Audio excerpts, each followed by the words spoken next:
It started with a hand, his hand pressed over her mouth in the middle of a courthouse hallway, in full uniform, under the watchful eyes of silence and surveillance. He thought he could shut her up, humiliate her, make her disappear behind procedure. But what he didn't know, she was a decorated lieutenant, and that slap she delivered wasn't rage, it was justice. What followed was bigger than him, bigger than her. It shook an entire department and sparked a movement that refused to be silenced. This is a story of dignity, power, and the cost of staying quiet too long. Drop a comment below, let us know what time you're listening and where you're tuning in from. We're about to dive deep, and trust me, you'll feel this one. The marble floors of the courthouse held onto the cold like a secret, polished to a shine that distorted every reflection but revealed nothing. Afternoon sunlight spilled through the high windows in golden angles, slicing across the hallway, like measured judgment, illuminating dust that drifted slowly in the air as if reluctant to settle. The building was quiet in the way places of power always are, hushed but never asleep, watching with invisible eyes behind walls lined with framed portraits of men who wore robes like armor and smiles like warning signs. Lieutenant Ava Durant walked through that silence with steady steps, and a posture sculpted by years of earning every inch of space she took up. Her uniform was crisp, not out of vanity but ritual-pressed blues, polished badge, the belt worn just enough to know she worked. Her left hand cradled a leather binder against her ribs. Her right hand stayed loose, close to her sidearm but not drawn. Every hallway in this building had a memory for her, and most of them weren't kind. She didn't glance at the portraits. They never looked like her. The security checkpoint was up ahead, manned by a young officer who looked barely old enough to rent a car. He noticed Ava approaching and straightened reflexively, hand flying to his belt, nodding with a stiffness that betrayed his nerves. Ava gave him a small nod, not unkind, and stepped through the scanner with a practiced ease, her mind already on the audit schedule. She was here for something simple, just an observation review on courthouse security protocols for the precinct. No drama, no confrontation, in and out by 5 if the world behaved. But even as she told herself that, Ava felt the weight pressing between her shoulders, the kind of pressure that doesn't come from the task but from knowing the space isn't built for you. You're not here to ruffle feathers, she reminded herself, her voice low in her chest, barely a whisper of breath. Just do the job. No sudden moves. No heat. It was the mantra of every black officer she'd trained, mentored, or outlasted. As she rounded the corner toward the South Annex, the sound of a muffled laugh echoed down the tiled corridor, sharp, male, arrogant. She didn't flinch, but her breath caught just a moment. The courthouse was supposed to be a place of order, but some corners bent the rules to fit the people who worked them. Ava had learned the hard way that a badge on your chest didn't shield you from the eyes that still saw you as other. She passed by courtroom 6A, where the double doors were cracked open, allowing voices to drift out, some lawyer arguing points, the judge's voice low and unimpressed. The hallway smelled faintly of old paper pine cleaner and reheated coffee. Every few feet a bench ran along the wall, usually empty. Today, a young Latina woman sat there, nervously scrolling her phone, wearing a faded gray hoodie and jeans, her knee bouncing with tension. She looked up briefly, met Ava's eyes, then looked away. Ava nodded once and kept walking. In the moment of that glance, something passed between them. Not fear, not respect exactly, but recognition. The kind that says, I see you. I know this place is not made for us. Keep going. Ava's boots clicked softly against the marble, a quiet metronome to her thoughts. She reviewed her mental checklist, scanner calibration, logs, staff rotation, blind spot coverage. But her focus kept pulling towards something heavier. She could feel the air shifting. Something wasn't right. It was too quiet near the South Annex too, still for mid-afternoon. She slowed her pace slightly, her eyes narrowing. As she stepped into the annex hallway, a janitor's cart was parked near the vending machines. The hum of the soda machine mixed with the far-off clatter of footsteps upstairs, but there was no chatter, no clerks, no deputies, just that stillness again. Then came a voice, deep, flat, annoyed. That's not how we do things down here. Who said you could authorize that reroute? Ava stopped. The voice was unmistakable. Rick Talley. She exhaled slowly, like someone walking out into cold air after a funeral. She hadn't seen him in almost a year, but the tone hadn't changed. He was the kind of man who believed he carried justice in his holster and truth in his volume. The kind who'd served too long to be corrected and too proud to care if he was wrong. His reprimands weren't for correction, they were for performance. And now, from the sound of it, he was already mid-performance. Ava walked forward, calm on the surface, but her pulse tapped faster against her collar. The hallway curved ahead, voices clearer now. She rounded the bend and saw him, broad-shouldered, graying lips curled into a smirk as he loomed over a younger officer. His tone wasn't just aggressive, it was dismissive. and loud enough to be intentional. The younger officer looked like he wanted to disappear into the wall. Ava could see it in the boy's clenched jaw, the way he shifted his weight, half ready to leave, half afraid to move. Ava's voice was calm but firm. "Everything all right here, Officer Tally?" He turned slowly, like someone being interrupted from a meal. His eyes ran up her uniform like a scanner, landing on her face with a flicker of something recognition, then disdain. "Didn't realize this hallway was under new management," he said, too casually. "Or are you just doing a little walkthrough, Lieutenant?" There it was. The tone, the weight on the rank, the suggestion she didn't belong unless she was just passing through. Ava didn't blink. "I'm reviewing court security coverage. Carry on."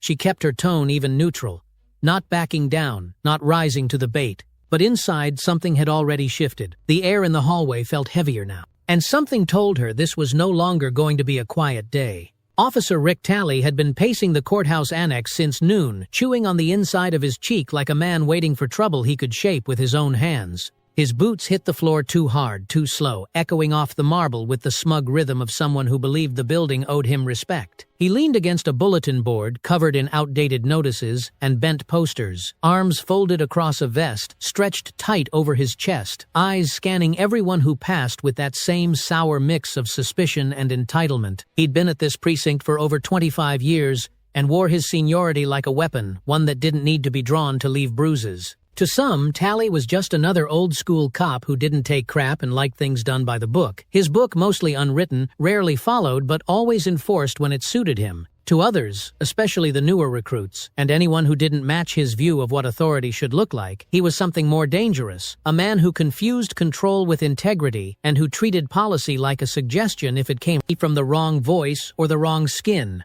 He never shouted without intention, never picked his targets blindly. He had a type, young, uncertain, often black or brown, usually quiet, and he pressed on them until they either broke or learned to stay out of his way. That afternoon, his gaze fell on Officer Dean, the rookie from the checkpoint, who had apparently moved a sign-in station without asking for permission, not from anyone who actually required it, but from Tally, who declared himself guardian of that hallway like it was sacred ground. "Who gave you the authority to move anything?" Tally barked, his voice low but sharp enough to slice through the quiet like a razor. Dean hesitated, clearly flustered, holding a clipboard like it could shield him. "Lieutenant Durant requested the adjustment for better foot traffic flow, sir," he said, eyes flicking downward. Tally snorted, stepped in closer, close enough that Dean had to take a half step back. "Lieutenant Durant, well, ain't that convenient," he muttered, drawing out the title like it left a bad taste in his mouth. His voice took on that familiar, oily tone he used when he wanted to be overheard. Another desk boss trying to make changes just to prove she's got brass on her collar.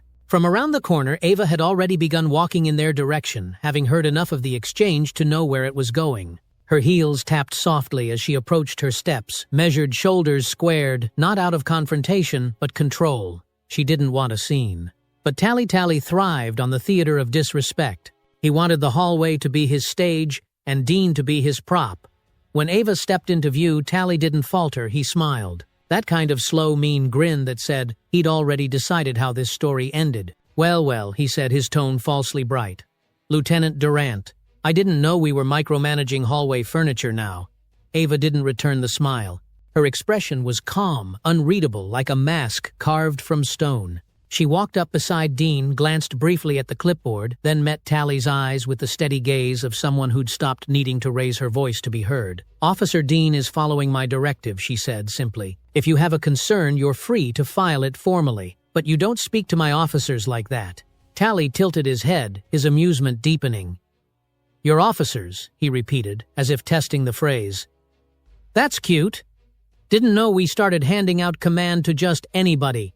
His words weren't just disrespectful, they were chosen with precision, designed to undermine, to call her presence a mistake, her authority a gimmick, her position unearned. Ava didn't react, not visibly, but inside her pulse knocked twice against her ribs. This wasn't new, it wasn't surprising. But it was tiring in a way she hadn't yet found words, for like being forced to carry a weight, no one else could see one that grew heavier every time she had to pretend it wasn't there. She knew the hallway had ears, and she knew Tally was counting on that. This wasn't about a sign-in sheet. It was about reminding the room who he believed still held the floor. She turned slightly toward Dean.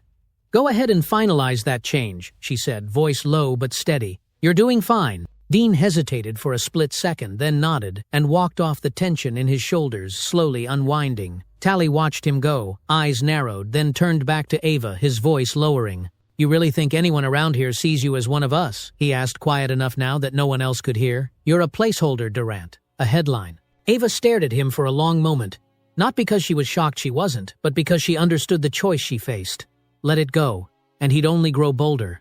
Respond too hard, and the institution would shift its weight to protect him. She picked neither. "You don't speak for us, Rick," she said evenly. "And you never did." His mouth twitched, the smirk faltering just enough to reveal the crack beneath it. Ava stepped past him without another word, her spine straight, her face calm, but her jaw set just a little tighter than before. She didn't need to win this hallway. She needed to outlast it. And as she walked on, the air behind her felt colder than before. There's a particular kind of silence that falls in buildings meant for justice, not the sacred hush of reverence, but the heavy, waiting kind, as though the walls themselves are bracing for what's about to happen. That's the silence that settled over the courthouse hallway when Rick Tally raised his voice again, this time louder, sharper, designed to pierce the air and leave a mark. It wasn't just about Officer Dean anymore. It was about who was watching and who was expected to look away. The hum of vending machines and the soft clack of distant office keyboards seemed to vanish into the background as Tally took a slow, deliberate step toward Ava. The floor beneath him didn't creak, but somehow the sound of his boots still carried dense and echoing, as if the building itself was registering each movement with reluctance. Ava didn't move. She stood still, spine straight, arms relaxed, but ready, the binder still tucked neatly under her left arm, as if refusing to give him the satisfaction of even one flinch. "You know what I think, Lieutenant Tally," said his voice oily with false civility, loud enough for everyone in earshot. "I think you like the power a little too much. Been here, 5 minutes, and already acting like you own the damn place." Ava let the words wash over her, not because they didn't sting, but because she'd heard them in different forms 1,000 times before, sometimes whispered, sometimes shouted, but always meant to chip away at her authority like termites from beneath the floorboards. The hallway, once busy with quiet motion, had slowed to a crawl. A clerk paused beside a copier down the hall, pretending to organize paper. A court officer leaned against the doorframe of courtroom 6A, eyes fixed on the scene but face carefully neutral. Nobody intervened. Nobody turned away. "That's enough," Ava said calmly, voice low but firm, her gaze meeting his without blinking. "If you have a grievance, take it up through the chain of command. This ends here." But it didn't. It never does not when a man like Tally sees an audience and believes it's his to control. He stepped forward again, closer than protocol, loud enough that Ava could feel the heat of his breath tainted with stale coffee and old anger. His hand came up, not fast, not aggressive, not yet, but with the deliberate pace of someone trying to prove a point in front of an invisible jury. And then, without warning, he pressed it against her face. His palm landed over her mouth, fingers spread, not in violence, not in force, but in violation, quiet, calculated, complete. The hallway held its breath. The movement was so unexpected, so absurd in its confidence, that even the air seemed to stop. Ava's eyes widened, not from fear but from disbelief, because in all her years of training, of commanding, of withstanding men like this, she had never once imagined one would dare to silence her with his hand. Not here, not in public, not with a badge on his chest. "Shut that mouth," Tally growled, voice barely audible now, thick with contempt. "I'm not finished." Ava stood frozen for a heartbeat, her body registering the contact like an open wound that hadn't yet bled. Every instinct screamed for reaction, defensive, professional, tactical, but something deeper, older, louder told her to wait. Let it land. Let it be seen. Around her, the hallway felt miles long. Somewhere down the corridor, a printer beeped once and fell silent. A soft gasp came from the young clerk behind the desk near the elevators. The security camera above the annex door blinked red, its lens tilted perfectly toward them. Tally's fingers were still on her skin, rough, heavy, smug. And then slowly Ava reached up and removed his hand. She didn't slap him. Not yet. She didn't shout or curse or even raise her voice. She simply looked at him, eyes steady, jaw clenched, and said, "Don't you ever touch me again." The words came out even and quiet, but they hit the air like thunder in a chapel. Tally froze, expression flickering, first confusion, then amusement, then something darker, more unsure. He opened his mouth to speak again, maybe to double down, maybe to twist the moment into something survivable. But by then the damage was done. The weight of what just happened had settled across every witness like dust, coating everything in the undeniable truth that what they saw could not be unseen. In that frozen space between 1 second and the next, the balance of the moment shifted. Tally might have thought he was the one making a statement, the one commanding attention, but what he'd done instead was give Ava the room. And she knew exactly how to use it. She inhaled once slowly and straightened, even though she had never slouched. Her voice didn't tremble. Her gaze didn't waver. "You think yelling makes you right, Rick," she said quietly. "You think silence means obedience. But you're wrong. All you've done is remind every person here what happens when men like you think they can't be held accountable." He stepped back just slightly, but the shift was unmistakable. His hands dropped to his sides, his smirk dissolved, and the hallway, still holding its breath, finally began to murmur. Not loudly, not yet, but enough. The bailiff near the stairwell pulled out his phone. The clerk by the copier whispered something to a colleague, eyes wide. A paralegal exiting a courtroom stopped mid-step, sensing that the story she was walking into might just rewrite something larger than policy. Ava didn't need to tell them what happened. They'd seen it, and more importantly, they believed it. As she turned and walked away, the sound of her heels clicking against the marble was no longer quiet. It echoed. It stayed. For one long, suspended moment, Ava stood there with the lingering heat of his hand, still clinging to her skin as if it had branded something deeper than the flesh. The lights above her buzzed faintly in the silence, flickering just enough to feel colder than they should have, casting long shadows along the polished floor that stretched like ghosts behind her. Every inch of her body was aware of the cameras mounted in the corners, of the slight shuffle of a witness trying not to be seen, of the weight of every eye in that hallway. Suddenly pointed her way, unsure what to do with the truth they just watched unfold in real time. She exhaled slowly, not out of relief but restraint, because her body had started to remember things it had spent decades trying to forget. There had been a day like this before, years ago, long before the badge, before the rank, before she even had the language to name what she was fighting. She had been 16, standing next to her mother in the center of a downtown square during a protest that was supposed to be peaceful until it wasn't. Her mother had been holding a handmade sign paint, still streaked from the drying sun, and she'd said, "They're going to look at you and think your voice is too loud before you even open your mouth." That afternoon, an officer, white heavy-set, sweating through his uniform, had pressed his hand over her mother's lips as she tried to speak.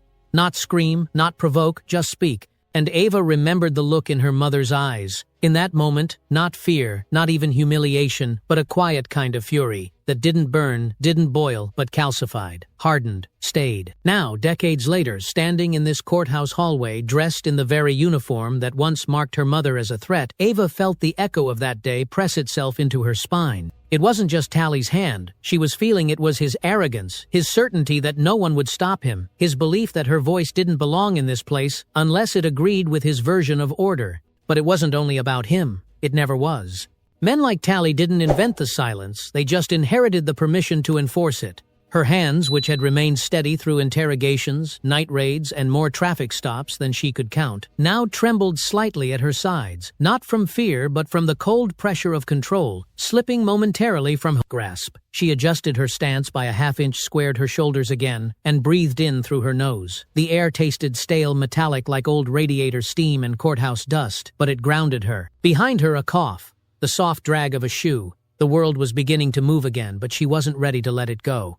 Not yet. She turned her head slightly enough to catch Tally still standing a few feet away, arms now crossed, jaw tight, but eyes flicking toward the camera, calculating. He was beginning to realize he had gone too far, but not because he was sorry, because he was visible. Ava's voice, when it came again, wasn't raised. It didn't need to be. "Do you know what it means to put your hand over someone's mouth?" she said, not looking directly at him now, but past him, as if addressing something larger. "It's not just disrespect. It's control. It's silencing someone you think shouldn't speak." Tally shifted, uncomfortable now, but she didn't give him time to respond. "When I was a girl," she continued, "I watched a man do that to my mother. I swore I'd never let it happen again. To her, to me, to anyone who didn't have the badge or the skin you think gives you the right." Her words weren't for him.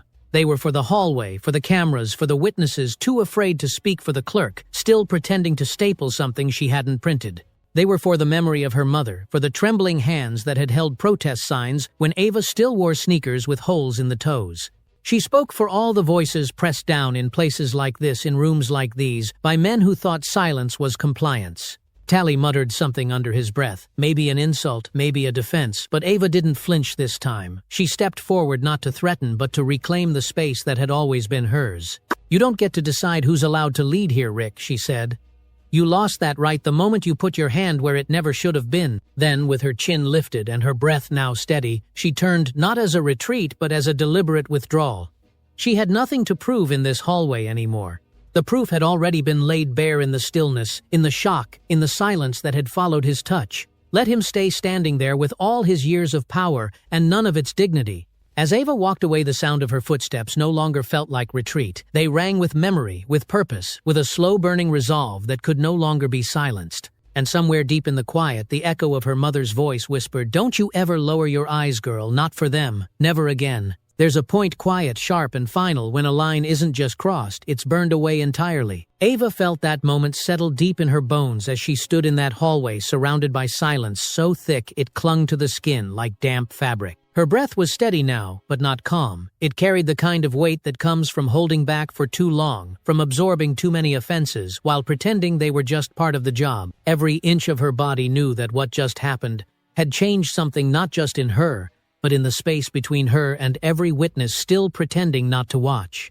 Rick Talley stood there, posture loose but jaw tight, trying to read the room like a man who'd lost control of the story. He'd miscalculated not the slap yet, but the depth of her silence. She hadn't shouted. She hadn't lashed out. And somehow that unsettled him more than 1,000 angry words ever could. It forced him to feel his own volume, his own hand, his own place in this moment where suddenly he wasn't the one defining the rules anymore. Ava took a step forward.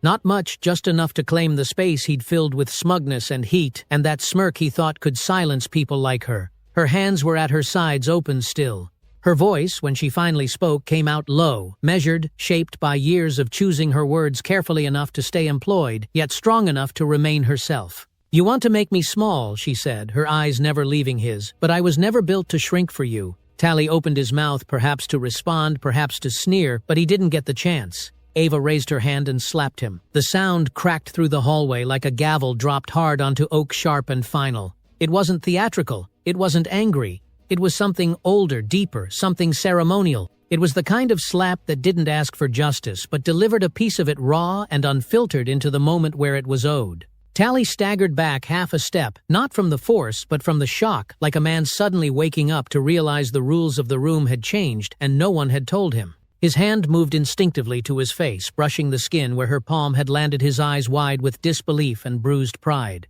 No one spoke. No one moved. Even the distant printers, once humming down the corridor, seemed to fall silent, as though the building itself understood the gravity of what had just happened. A junior officer near the stairwell blinked slowly, his mouth slightly open. The court clerk, who had been stacking files, paused mid-motion, a single sheet slipping from her hand and fluttering to the floor like the breath everyone had forgotten to take. Ava didn't flinch. She didn't retreat. She simply stood there, breathing quietly, eyes steady, heart calm, in a way she hadn't felt in years. It wasn't because she wanted to do it. It wasn't because it solved anything. But because, in that moment, with his hand still remembered on her face and his words still echoing in her chest, she knew something had to push back. Not just for her, but for every officer who'd swallowed disrespect in silence, for every woman who'd been dismissed in plain view, for every moment justice had stood just one gesture too far away. Talley finally spoke, his voice brittle and uncertain. "You just assaulted an officer." Ava's voice was even. "Number, I defended my dignity." He blinked, uncertain now, the bravado beginning to fracture his eyes, darting toward the camera in the hallway corner, the red light blinking with quiet consistency, recording everything, sealing it into memory with perfect digital recall. For the first time he looked small. Not because of the slap, but because she hadn't been afraid of the cost. Down the corridor movement resumed. It was subtle at first, a door opening, a phone, ringing, the shuffling of someone walking a little faster than before. But the atmosphere had changed. It wasn't just about Ava and Talley anymore. It had become something else, something alive. The kind of moment people would whisper about in break rooms and retell in lowered voices, not because they didn't understand it, but because they did. Ava turned to walk away, not quickly, not triumphantly, but with the same calm she'd carried into the building earlier that day. Her binder still under one arm, her uniform still neat, her silence now filled with meaning that no file or report could contain. She didn't look back. Behind her, Talley stood frozen, his authority cracked, his story interrupted. And for the first time in a long while, the hallway belonged to someone else. For a long second after the slap, nobody moved, as if time had thickened and the hallway had forgotten how to breathe. You could feel it in the stillness, in the way the sound hung in the air like a thunderclap refusing to fade. There was no chaos, no shouting, no reaction, not yet. Just the reverberation of something sacred being broken and something necessary taking its place. The tension didn't explode outward like a fire, it imploded quietly, folding into the bones of every person who'd just witnessed something they weren't sure they were allowed to believe. Ava could feel it, the weight of their eyes, the hush behind the glances, the bracing silence of a space waiting to choose a side. She didn't move right away. She held her ground for a few seconds longer, not out of defiance but out of understanding. What had just happened wasn't over. It was still unfolding second by second, in the minds of every witness scrambling to decide what story they'd tell themselves later. The young clerk by the copier, a Latina woman in her late 20s, blinked slowly as though waking from a dream. Her hands hovered over a stack of papers she no longer remembered holding. She caught Ava's eye for a brief, breathless instant, just long enough to communicate something silent, something unspoken. It wasn't pity, it wasn't fear, it was acknowledgement. A shared knowledge of what it meant to be spoken over, touched without consent, made to feel small in places designed to make others feel powerful. Across the hallway, a deputy stood just inside the glass doors of courtroom 6A, his hand frozen mid-reach for the handle. He looked young, maybe early 30s, white, clean-cut, the kind of man who usually said nothing and went home pretending he hadn't noticed. But today he wasn't looking away. He wasn't stepping in either, but there was something in the way he lingered that felt different, unsure, maybe, or finally unsure enough to pay attention. And then came the shuffle of fabric. The bailiff by the stairwell moved first, not dramatically, just enough to shift his weight and slide a phone from his pocket. He didn't lift it high, he didn't zoom or announce. But he recorded quietly, like a man who'd seen too many things disappear under the weight of silence, and wanted proof this time that the world had seen it too. Tally, for his part, stood rigid, his face burning red beneath the pale sheen of overhead lights. His mouth opened once, then closed again, as if the right words were just out of reach, or worse, as if he was finally realizing there were no right words left to cover what he'd done. His chest rose and fell too quickly, his hand still hanging in the air like he didn't know what to do with it. He turned slightly, glanced at the camera near the elevator, then back at the faces in the hallway, all of which now bore the same expression, one part curiosity, one part disbelief, and one part quiet judgment. You all saw that he finally muttered, his voice cracking. She laid her hands on me. No one answered. Not a single voice rose to support him. Not even the usual nods from men who always seemed eager to agree when something uncomfortable passed as discipline. What echoed back to him wasn't resistance, it was absence. An absence of backing, an absence of faith. The kind of void that made a man question whether he had misread not just the room but the whole world. Ava turned then slowly, deliberately, her gaze sweeping over the faces frozen in place like figures in a paused film. She wasn't angry, not visibly, but there was something in her eyes that dared someone to reduce what they had seen to a moment of misconduct. It wasn't about rage, it wasn't about retaliation. It was about finally letting the silence speak for itself, and letting everyone else decide whether they were brave enough to listen. She locked eyes with the bailiff, whose phone was now lowered but still in hand. "You recording that for evidence or just to gossip later?" she asked, her tone measured but edged with steel. The man shifted awkwardly, but didn't look away. "Ma'am," he said, quiet, "I figured somebody had to make sure the story doesn't change."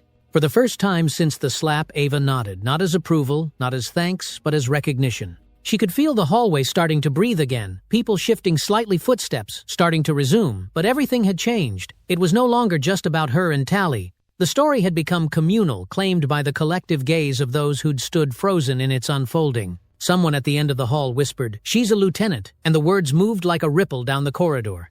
A man in plain clothes stepped out of a courtroom, eyes darting between faces, trying to understand what had just happened. And over by the security desk, a uniformed officer leaned in close to his partner and said under his breath, "She didn't just slap him, she put the whole damn system on notice." Tally tried again, louder this time. "This is assault. I'm filing charges." Ava didn't turn. "You go ahead," she said, steady as stone. "But make sure you tell them everything. Tell them why." The elevator chimed softly behind her as the doors opened and someone stepped out just as the hallway began to move again, not with chaos but with purpose. Papers shuffled, doors opened. The machinery of the courthouse resumed, but nothing was quite the same. And as Ava walked slowly toward the opposite end, her steps calm and deliberate, she knew she had not started this moment, but she had claimed it. And now the silence that once protected men like Tally no longer belonged to them. It belonged to the witnesses. It belonged to the recording. It belonged to truth. Ava didn't go straight home after the incident, though every muscle in her body begged her to disappear somewhere quiet. Instead, she sat in her car 2 blocks away from the courthouse windows, rolled up engine off the binder, still resting on her lap like an anchor. Her hands were folded over it, calm on the surface, but beneath her skin she felt every tremor, every ripple of adrenaline still trying to make sense of what had just happened. She didn't replay the slap itself, she replayed the silence that came after it, the way the hallway breathed with her, not against her for the first time in what felt like years. She wasn't proud in the way people often use the word. There was no triumph in her chest, no victory in her breath. What she felt instead was something slower, quieter, but far more enduring clarity. The kind that arrives after a long storm when the sky is still heavy but the horizon is visible again. Her father once told her that clarity doesn't come when you're ready, it comes when you're cornered and have no more illusions left to protect. Back at home that evening, she sat at her kitchen table with a half cup of tea. She never touched, watching the light shift across the hardwood floor, like it was trying to tell her something. Her phone buzzed every few minutes, texts from colleagues, missed calls from unknown numbers, an alert from the precinct's internal portal, letting her know that an official inquiry had been opened. She stared at the screen for a moment, then turned it face down. The ritual of self-preservation didn't require her to read every word right now. She already knew what they would say. The department wouldn't care about what led up to it, they never did. They'd want to know why she hadn't walked away, why she hadn't filed a report, why she let her hands speak when her badge was supposed to be the only voice she needed. They would weigh everything, her tone, her stance, her expression, and dissect it like a crime scene, not because they needed justice, but because they needed order. And order, Ava knew, often came at the expense of truth. Her mind drifted back to the academy, the early days when she was still learning how to stand still, while men tested the edge of her silence. There had been a drill sergeant named Booker, a man with gravel in his voice and steel in his spine, who once pulled her aside after a training session and said, "You're gonna get tested differently, Durant. They won't come at you head on, they'll chip you, quietly, every damn day. Know when to let it pass, and know when to stop the knife." At the time, she hadn't fully understood what he meant. Now she did. She opened her laptop later that night and began typing a personal account of the incident. Not for the report, not yet, but for herself. A first draft of memory, raw and untouched, written in the language of fatigue and resistance. The words came slower than usual, her fingers pausing between lines as if her body needed time to grant permission for the truth to emerge. She wrote about the hallway, about Tally's eyes, about the touch that was too deliberate to be accidental. She described the moment after the slap, not to justify it, but to preserve it before others had the chance to reshape it. A few paragraphs in, she paused and stared at the sentence that lingered on the screen. "I did what I had to do because there was no one else left to do it."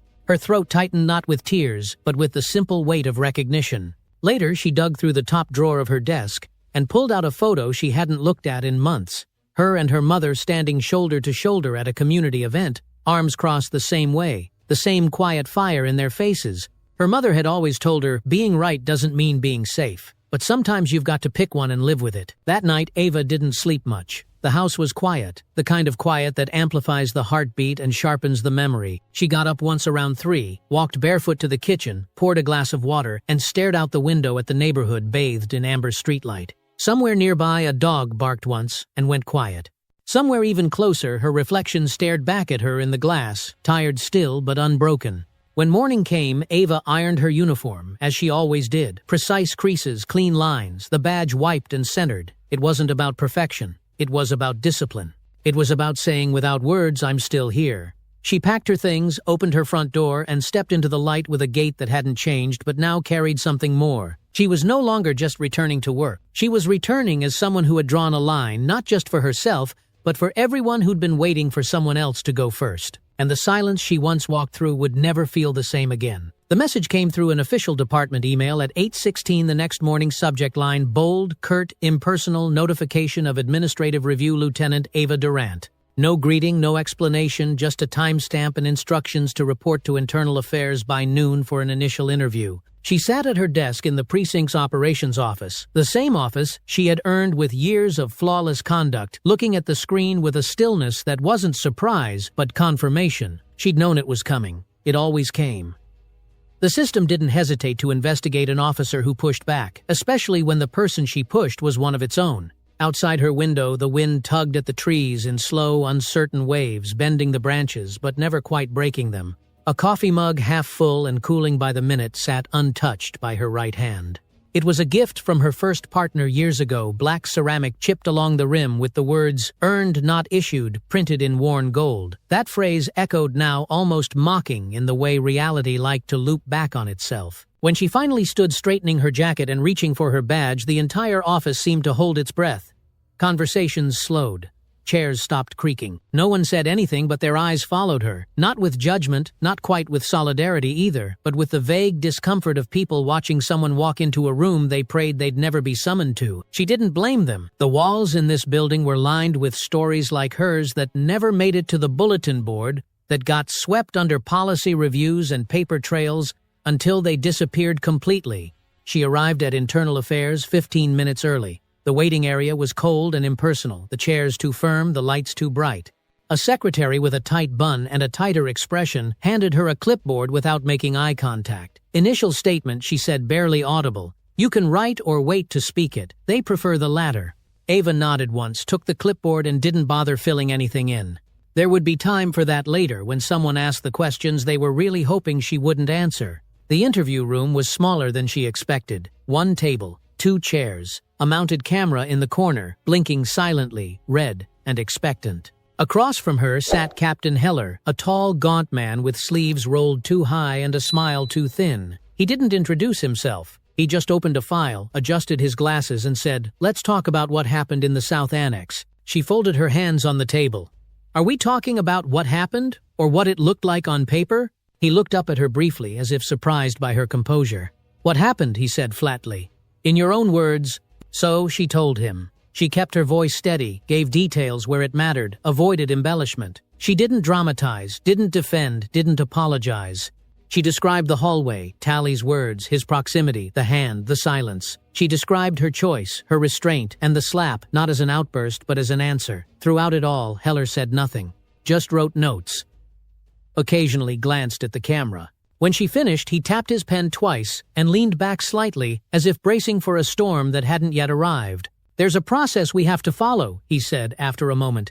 "You understand that, don't you?" "I understand systems," she replied. "I also understand when they protect the wrong people. That hung in the air between them, neither hostile nor passive. Just honest." He closed the folder, folded his hands together and gave a faint nod. "You'll be on administrative leave pending review. Standard protocol." She expected that too.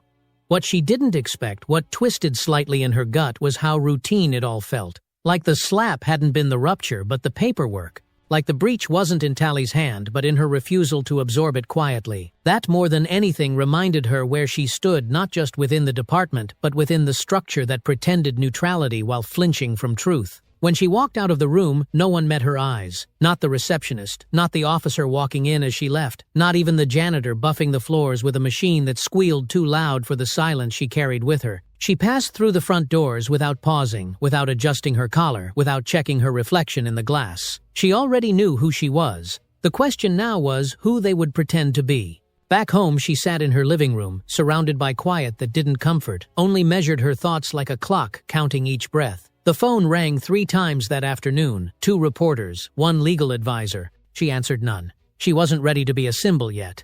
Right now, she was just a woman in a pressed uniform who had chosen to speak in the only language that still worked. And as the sun began to lower beyond the buildings across the street, she stood by the window and watched her own shadow stretch along the floor, long, steady, untangled. For once, she didn't feel like she had to shrink inside it. The first protester showed up 3 days after the video went live, standing alone on the courthouse steps in the chill of early morning, holding a handmade sign with block letters that read, "Silence is compliance." No chant, no microphone, just one voice in a still space made louder by its restraint.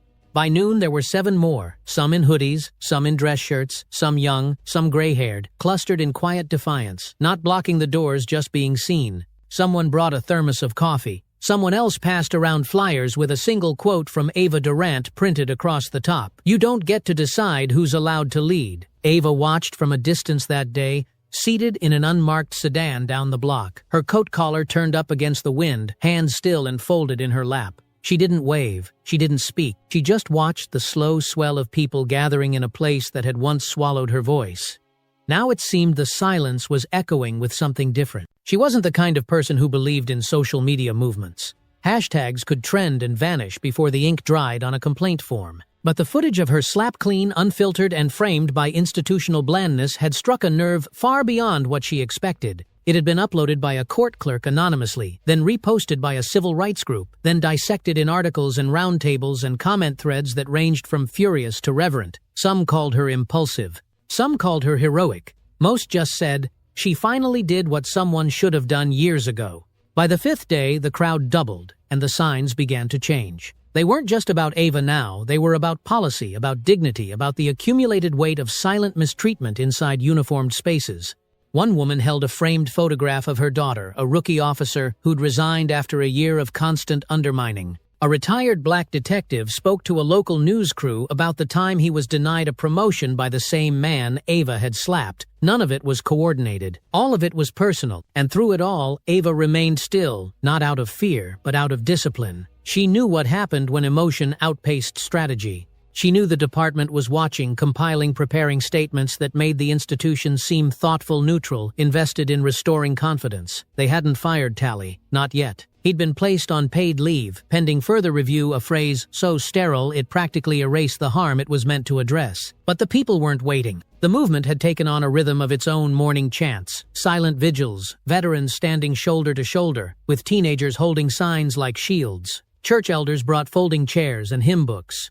Local musicians played under courthouse arches, and always in the center of it all, someone carried Ava's words, not like a slogan but like a thread that tied them all to the same quiet fire. One afternoon, as she stood at her kitchen window with a cup of tea gone cold in her hand, her neighbor knocked on the back door. He was an older man, Vietnam vet, rarely spoke more than a few words unless it was about lawn care or weather. But that day he stood in the doorway with a paper in his hand folded twice, held carefully like it might fall apart. "I saw what they did to you," he said softly, not stepping inside. "And I saw how you stood there and didn't back down. Just wanted you to know you ain't alone." She nodded, grateful, in a way that couldn't quite reach her voice. After he left, she unfolded the paper. It was a photo, grainy black and white, dated 1969. A younger version of her neighbor standing at the edge of a protest line, arms linked with two other men, one of them holding a sign that said, "Dignity has no rank." She kept that photo on her fridge. And every time she passed it, she remembered what she was really fighting for, something older than any one moment, deeper than any one slap. Because this wasn't about her anymore.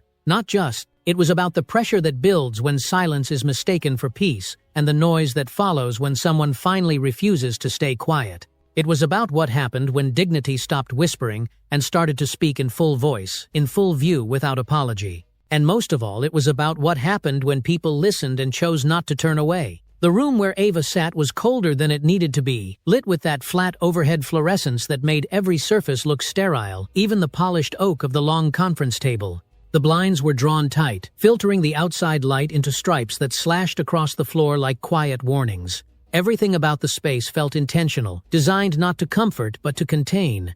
It was the kind of room built to remind you that no matter what you'd done, you were now on the other side of the line. She was seated at the far end of the table, hands folded loosely in front of her, posture upright but not rigid. Across from her sat 5 people, 3 men, 2 women, all in various shades of navy, charcoal, and authority. They didn't introduce themselves again. She already knew who they were. Internal Review Board, specially convened for high-visibility misconduct cases, what they called a corrective mechanism. What she knew was often just a more polite name for judgment. One of the women's short hair, sharp eyes started first. "Lieutenant Durant, thank you for being here. This isn't an interrogation. It's a review of conduct." Ava nodded once. "I understand." The woman offered a professional half-smile, the kind that doesn't reach the eyes. "We've all seen the footage. What we're interested in is context." Ava held her gaze.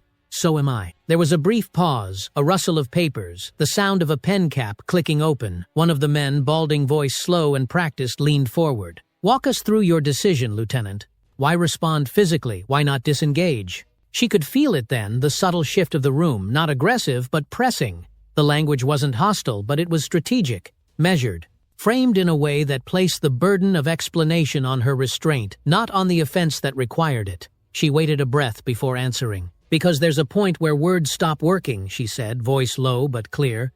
"And silence starts to feel like permission." Another man adjusted his tie, avoiding eye contact. The older woman seated at the center jotted something down without looking up.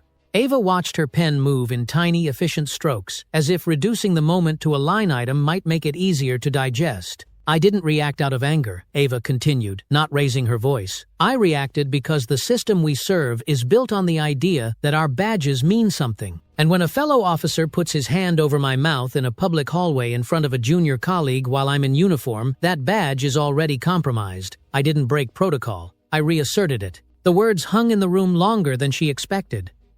For a moment, even the ventilation seemed to quiet. Then the woman with sharp eyes leaned in slightly. You're aware that physical retaliation is against code, regardless of provocation. Yes, Ava replied. But I'm also aware that protecting the integrity of the badge is supposed to be the code's purpose, not just its language. Silence again. One of the men shifted in his seat but said nothing. Ava looked around the room not to challenge, but to be seen. Not as a headline, not as a disruption, but as a professional who had spent 2 decades serving without blemish, without complaint, who had kept her voice even when others raised theirs, who had chosen silence for years, not because she agreed, but because she knew exactly what speaking cost. I've never struck a fellow officer, she added. Never thought I would. But that wasn't just a moment of disrespect. That was an erasure.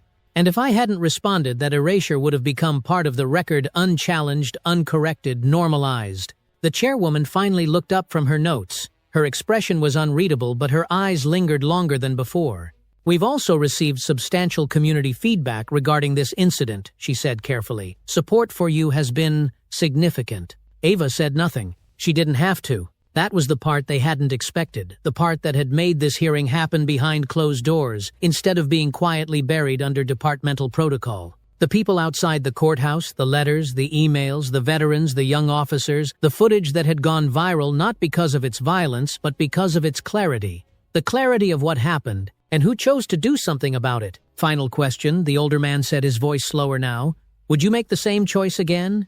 Ava didn't blink. I would make it sooner. There were no more questions after that. The meeting adjourned without ceremony. No applause, no outrage, just a short statement that she would be informed of the outcome within 48 hours and a suggestion to remain available for follow-up. Ava stood, adjusted her coat, and walked out without a glance behind her. The hallway outside the review room was narrow, lined with blank walls and muted carpet. A junior officer passed her without speaking, but gave a small nod, tight, respectful, like a salute that didn't need protocol to be understood. And as Ava stepped out into the sharp afternoon air, the sun hit her face without hesitation, warm and full, and for the first time in a long while she let it stay there. The decision came on a Thursday afternoon, announced in a quiet internal bulletin posted to the department's intranet just after 3:00 p.m., folded between meeting minutes and a training memo about use of force de-escalation. It was written in the usual institutional tone, formal, evasive, allergic to emotion, but the message was clear beneath the language. Following a comprehensive review of conduct, Officer Rick Talley is hereby terminated from duty effective immediately. Lieutenant, Ava Durant has been cleared of all wrongdoing and reinstated without disciplinary action. No fanfare, no apology, just a line drawn finally after years of avoiding the pen. Ava found out the same way everyone else did. She was sitting alone in the precinct break room, staring into the steam of her second cup of coffee, when someone muttered from across the table, "They posted it." She didn't look up right away. She waited for the rest of the room to respond, waited to see if anyone would laugh or roll their eyes or break the silence with something cynical. But no one did. There was a pause, long and low, and then someone else said, "About damn time." She glanced at the screen then, just long enough to read the headline. Her name in bold, cleared, reinstated. It felt almost surreal, like watching someone else's justice happen from a distance without the weight of disbelief pressing against her chest. There were no phone calls, no handshake from command, just a notification, just a door closing quietly, decisively behind her. What came after, though, didn't stay quiet for long.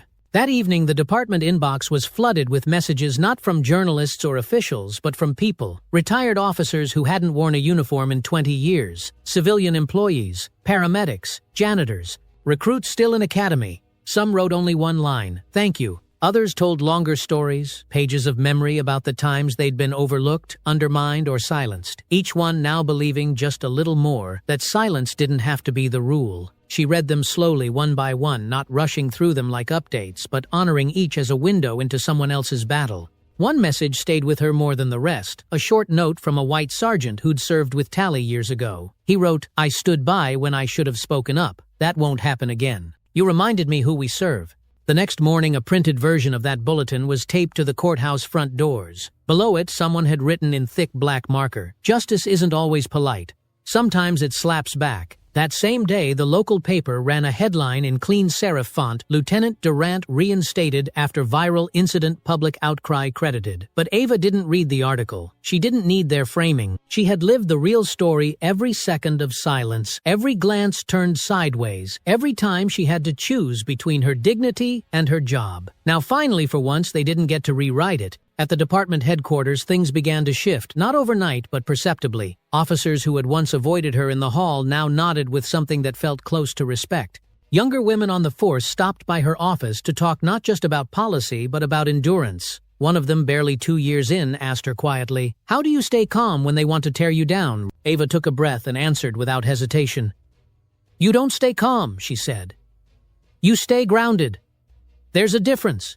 Word spread fast that Tally had cleaned out his locker without a word. Eyes down, no ceremony. No one stopped him. No one clapped. Some were relieved. Others unsure. But all of them saw what the system had tried so long to avoid: accountability, not as a scandal, but as a start. Later that week, the police chief made a brief appearance at roll call. He didn't mention Ava's name, didn't mention the slap, just said, "We're entering a season of reflection.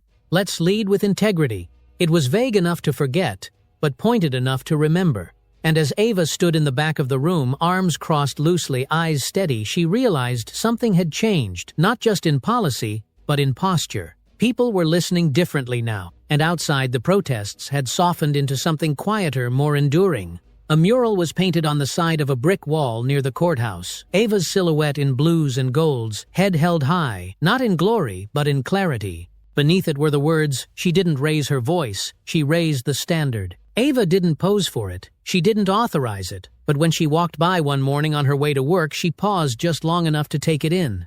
Not for ego, not for credit, but because she finally saw herself reflected in something the city had built instead of something it had buried. And in that still moment, in the quiet between footfalls and sunrise, she let herself feel the one thing she had never dared to claim before: victory. Earned, not given. The marble hallway looked the same as it always had: polished floors, reflecting the soft afternoon light, the air still carrying the faint scent of floor wax and worn leather. But to Ava Durant, walking through it now felt entirely different.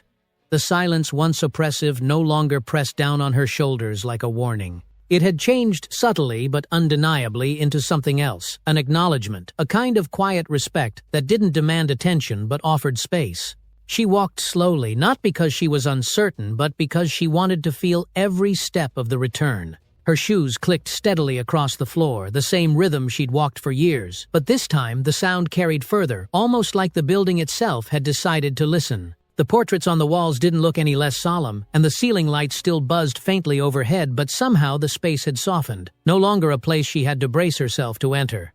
Now it was hers, too. A few people passed her in the hall, officers, clerks, one judge in chambers, robes, and each offered a nod or a quiet lieutenant as she passed. Not performative, not forced, just real. One young officer she didn't know gave her a small smile and stepped aside without breaking stride. She returned it without thinking, her body adjusting to the new equilibrium without hesitation. These weren't gestures of apology, they were gestures of recognition, and that more than anything else told her something had shifted for good.